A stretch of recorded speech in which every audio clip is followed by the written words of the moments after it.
Hi friends, నమస్తే. నేను మీ Revathi. Welcome back to Revathi stocks channel. Please subscribe to my channel and hit the bell icon for new updates. ఈరోజు recipe tasty and simple నాటుకోడి పులుసు ఎలా prepare చేసుకోవాలో ఈ వీడియోలో చూద్దాము. ఇక్కడ యూఎస్లో కూడా చికెన్ అనేది 3 డిఫరెంట్ టైప్స్లో ఉంటుందన్నమాట. ఫస్ట్ వచ్చేసి నార్మల్ చికెన్ అంటే మనం బాయిలర్ చికెన్ అంటాం కదా, అది. సెకండ్ వచ్చేసి ఆర్గానిక్ చికెన్లో యాంటీబయాటిక్స్ ఏమీ యూజ్ చేయరు. అలాగే కంట్రీ చికెన్ అంటే మన నాటుకోడి అనమాట. ఈ కంట్రీ చికెన్ అన్ని ప్లేసెస్లో కూడా ఉండదండి. ఇక్కడ ప్రజెంట్ మేము ఉన్న స్టేట్లో అయితే ఉంటుంది. ఇది విత్ స్కిన్, వితౌట్ స్కిన్తో కూడా ఉంటుంది. ఇక్కడ నేను వితౌట్ స్కిన్తో తీసుకొచ్చుకున్నాను. ముందుగా చికెన్ని బాగా క్లీన్ చేసుకొని ఇందులో 2 టేబుల్ స్పూన్ దాకా కారం, అలాగే 1 స్పూన్ సాల్ట్ వేసుకొని ఉప్పు కారం అంతా పీసెస్కి బాగా పట్టేలాగా కలుపుకోవాలి.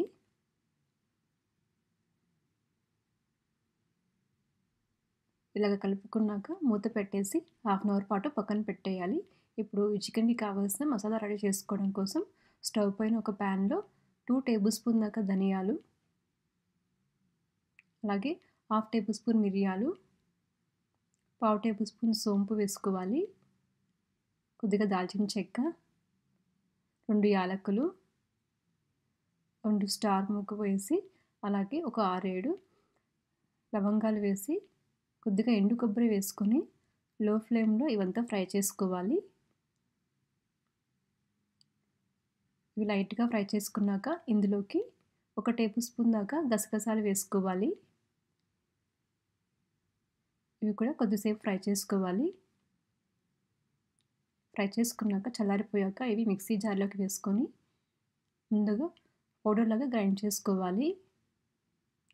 తర్వాత కొద్దిగా వాటర్ వేసుకొని ఇది పేస్ట్ లాగా ఇలాగా ఫైన్గా పేస్ట్ చేసుకొని పెట్టుకోవాలి.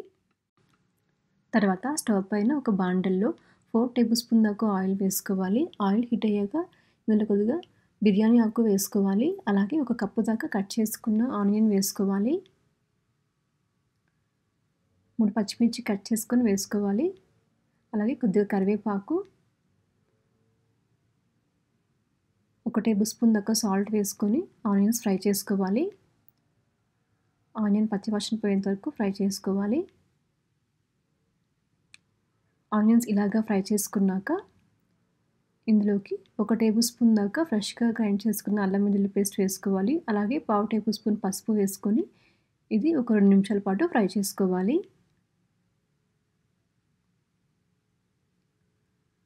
ఫ్రై అయ్యాక ఇందులో మనము చికెన్ పీసెస్ వేసుకోవాలి.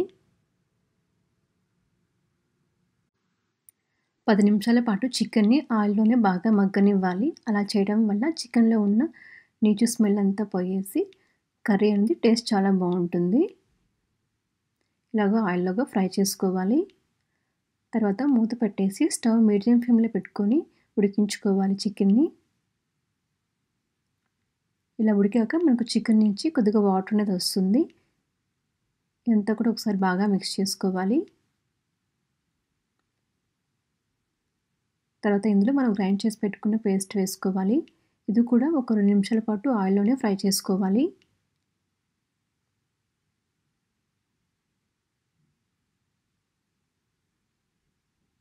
ఇలా ఫ్రై చేసుకున్నాక ఇందులో కొద్దిగా కప్లో వాటర్ వేసుకోవాలి. అలాగే ఒక చిన్న గ్లాస్తో వాటర్ కూడా వేసి అంతా ఒకసారి బాగా కలుపుకోవాలి.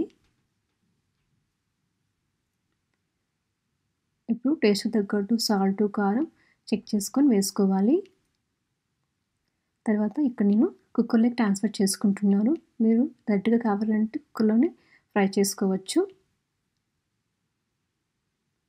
తర్వాత కుక్కర్కి విజిల్ పెట్టేసి ఒక 5-6 విజిల్ పెట్టి కుక్ చేసుకోవాలి.